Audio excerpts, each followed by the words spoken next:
sometimes I do be thinking, I'm like, wait a minute. Are you supposed to see it like that? Is that what it's supposed to do? Right there, be right there, like that, where I can see it? Is that normal? Because now that all the guys are wearing these temptation pants, okay, now you can see everybody's everything now.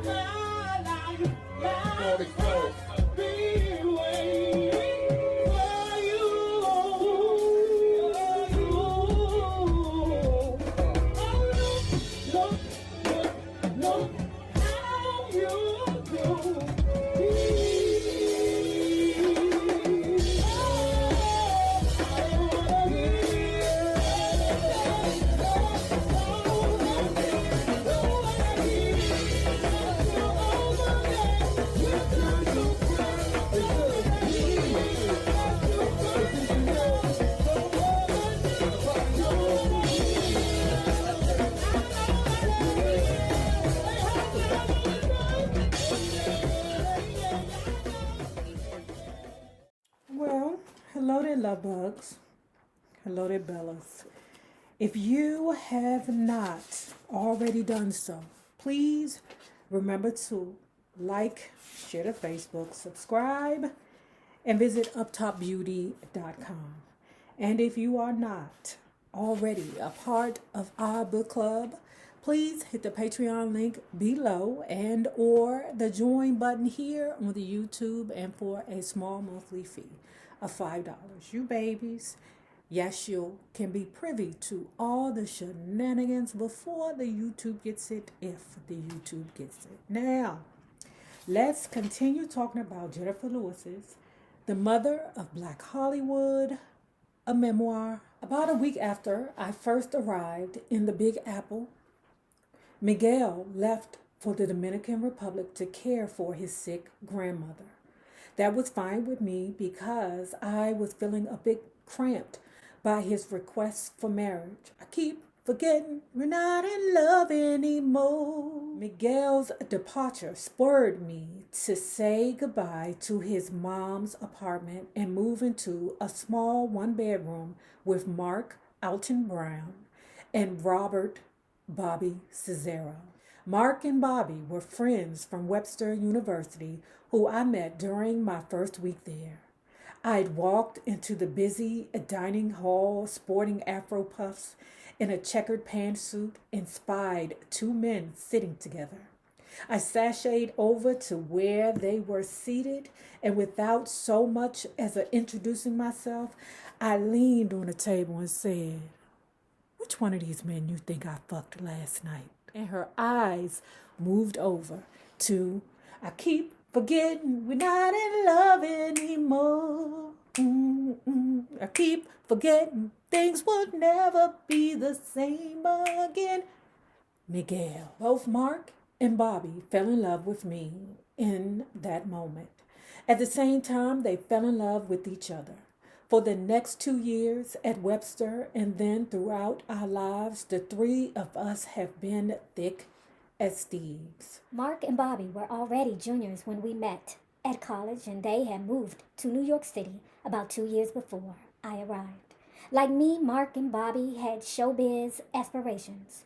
But when I moved in, Mark was scooping ice cream at Haagen-Dazs, and Bobby was pounding the pavement for acting jobs. I'd been living at Mark and Bobby's place on Broadway and 101st Street for just a couple of days when I decided to hike the 30 or so blocks downtown to one of my favorite places for a cheap, delicious meal. Didn't I tell you New York and DC is some walkers? We some walkers, you hear me? It's just that when you walk in New York, I mean, they be fast walkers.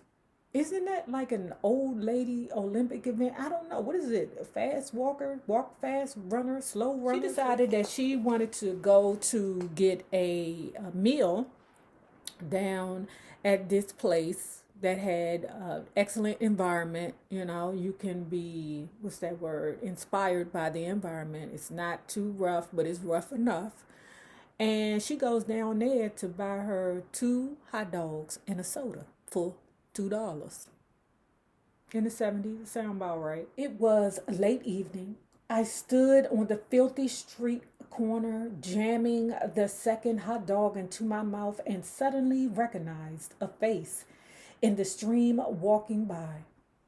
It was Danny Holgate, the music supervisor for Yubi, the hit show of the 1978-79 Broadway season. Anyway, she's shoving the glizzy in her mouth, right? I think that's that's DC term for hot dog. So she's shoving the glizzy in her mouth, right? She got mustard all over her shirt and everything. Don't matter, because she got that man in her eyesight. Ooh, I got to get to him, okay? Because he connected to Yubi, and I'm trying to work. She goes, hey, Mr. Man, you remember me? When I auditioned for you back in the day? Danny, it's me, Jennifer Lewis. You don't remember me? But I auditioned.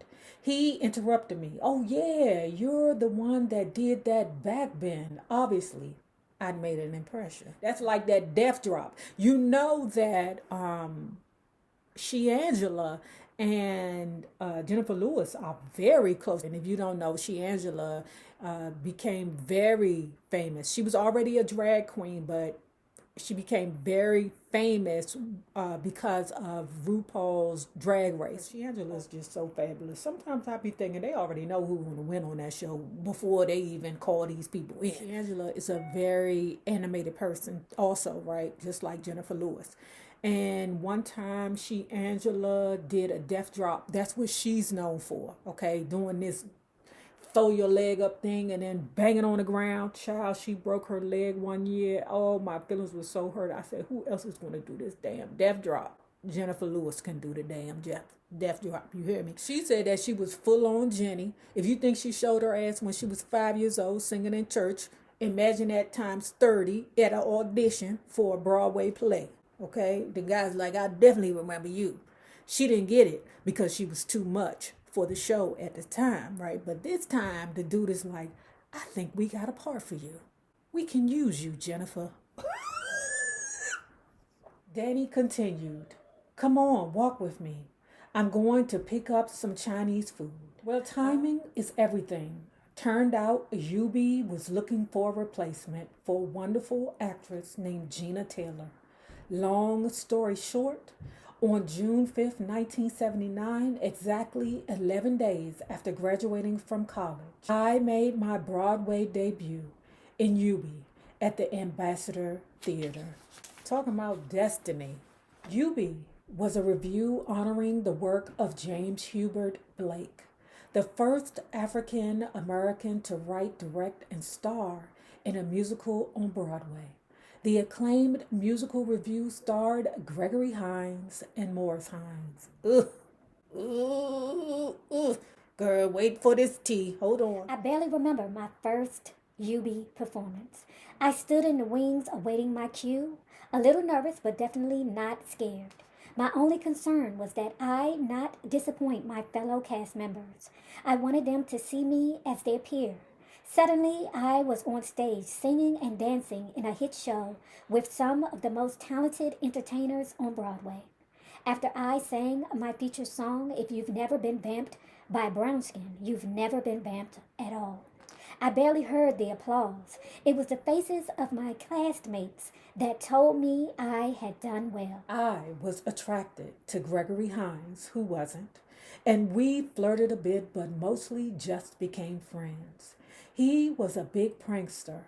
Once, as we performed sophisticated Blake Sissy song called A Million Little Cupids in the Sky, in which the choreography called for Gregory to hold me with my back to his front. I felt an enormous hump pressing against my ass as we swayed and dipped. Wait, now let me say this, okay? They say that Gregory Hines is a very healthy man. Very, very healthy. Okay, that's what the streets said to me. Okay, that's not my words, that's the streets' words. Okay, it's like they say about that Marlon Wayans, that he's a very healthy man. Okay, but dig this. I barely held my giggles as I realized Gregory was sporting a pair of rolled up socks in his pants. You say what? You say what? You know, sometimes I do be thinking, I'm like, wait a minute. Are you supposed to see it like that? Is that what it's supposed to do? Right there, be right there, like that, where I can see it? Is that normal? You know, because now that all the guys are wearing these temptation pants, okay, now you can see everybody's everything now. Damn. The world tricked me. They tricked me. It felt exciting to become part of the Black Broadway community. There was always the shows after the show, and I soon found myself hanging out with towering figures of the theater, the likes of Hinton Battle, Ethel Beatty, Nell Carter, who couldn't stand her.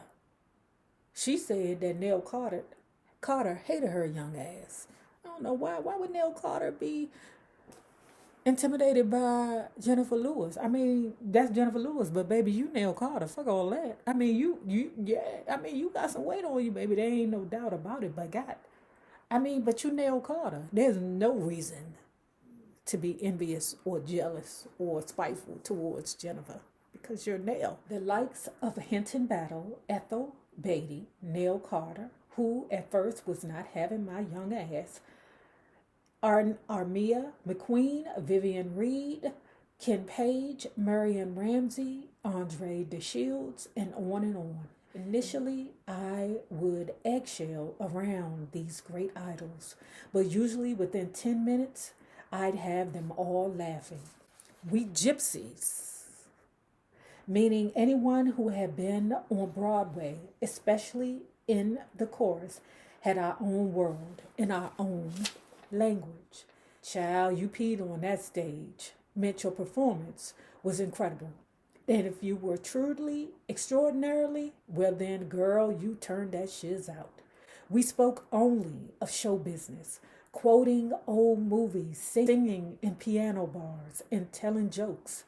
I felt embraced, a rightful part of the crowd, even though one or two dismissed me as just the newest sweet young thing.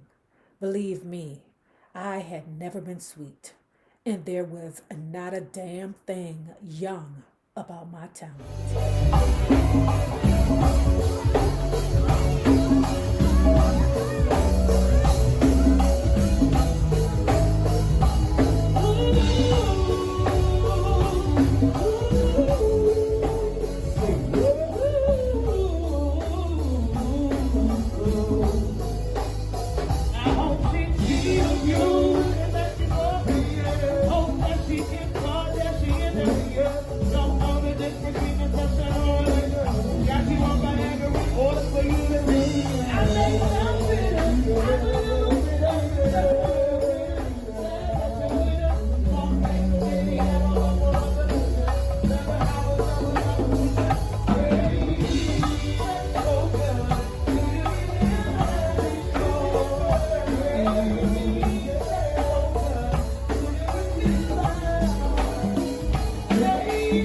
Now, if you have not already done so, please remember to like, share the Facebook, subscribe, and visit uptopbeauty.com. Now, remember this. The same people that you meet on the way up will always be the same people that you meet on the way down, my naysayers, my patron loves. You babies, have a good one. Peace.